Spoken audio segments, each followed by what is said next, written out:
那一物散发着大道神光，即便在场的有半道神的存在，他都不敢直视。随着这大道神光的笼罩天地，天域之主一脸凝重的急忙运转起道法力量，生怕被这神光给击伤。那其中40亿节约莫丈许左右的金色神笔，散发出浓厚的大道之意。当其出现时，整个天域中仿佛都是响起了一道自天地初开时的一道龙吟之声。这突然出现的一幕，令得天域之主的面孔上有着一抹震惊之意浮现出来，旋即低吼声响起：“天元笔元尊！”随着金色神笔渐渐地化为了纯金实质色彩后，宛如黄金所铸，其内隐隐有血丝若隐若现，一股强大的生命气息自天元笔中涌现而出。这一刻，就连萧炎、灵动木尘三人都是带着无比震撼的神情，一刻都不敢移动视线，只是紧紧地望着那上空处的天元笔。那天元笔上所散发出来的原始龙吟声，带着金光四射的大道之威，将周围以及整个天域中的诡异死气都是给笼罩崩溃而去。这突如其来的变故，直接是令的天域之主都是彻底的震惊了起来，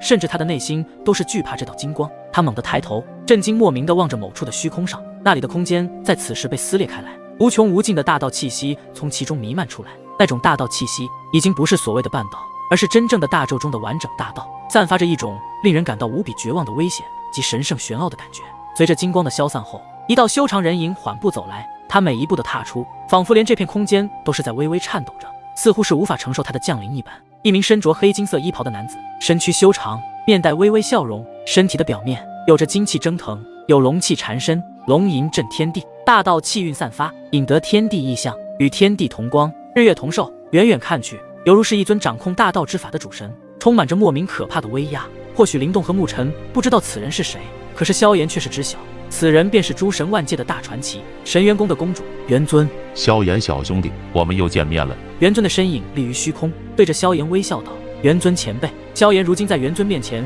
实力之差实在是悬殊，不过萧炎今日遇到困难之时，已经无法利用自己的实力进行对抗，只有请出自己最后的这张底牌了。眼前这位大人物可不是谁都能够请得动。要知道，在这第一等级世界中，神元宫的公主元尊可是一位神界大传奇般的存在，那是第一等级世界中真正的巅峰大传奇人物。而且他所创立的神元宫，仅仅只是在数千年的时间中超越了无数超神势力，一举成为了诸神万界中的超神巨擘势力。其底蕴就算是比起那些传承古老的超神巅峰势力，都是丝毫不让的存在。万界神州的最强代表，一府一宫，一神塔一联盟，其中一宫就是神元宫。如今神元宫的公主现身，就算是天域之主，他也已经没有任何的对抗之法了吧？就算到时候神器联盟的高层齐齐现身，有这位神界大传奇在，他也不会有什么事情。原本还是诡异死气弥漫每一处角落的天域，在元尊出现后，那铺天盖地的诡异死气已经迅速的消融，节节压制。他就是元尊。很显然，此时的灵动和沐尘也是被震撼到了。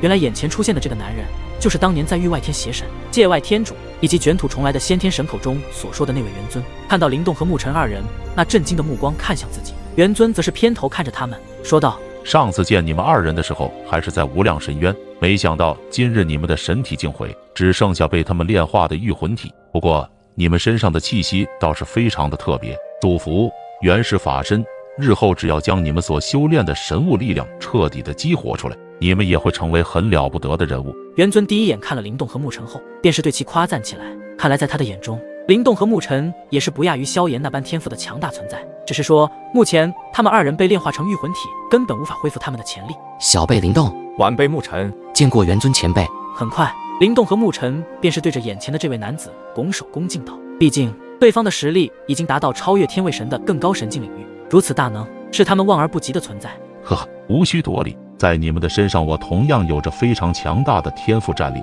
日后我也会看到你们的成长非凡，接下来的事情就交给我吧。元尊一笑，对于灵动和沐尘，他也是极其的看好，毕竟萧炎、灵动、沐尘三人的身上皆是有着不同寻常的力量，只要他们能够将这样的力量运用好，那么日后踏足主神的领域也不是什么问题。萧炎小兄弟，你的问题我已经知晓，待我解决了眼前的麻烦，我便想办法彻底的救出你那两兄弟。望着元尊的身影，萧炎、灵动、沐尘三人却是有一种极有安全的感觉，甚至有某一刻的纪元时空下，有那么一瞬间，他们四人彼此之间的感觉竟有着一丝熟悉。元尊的出现，让得萧炎、灵动、沐尘三人再一次从死亡中走了出来。然而不远处的天域之主不知道是怎么一回事，但是他确实认识以及见识过这位元尊的实力，所以他现在根本就没有任何抗衡的实力。半道神虽然强大，可是在一位真正的大道主神面前，那就变得渺小了很多很多。好久不见，我应该叫你天域之主，还是九域天神阁的阁主？元尊此话一出，直接让萧炎等人都大吃一惊。阁主，九域天神阁的阁主，难道眼前的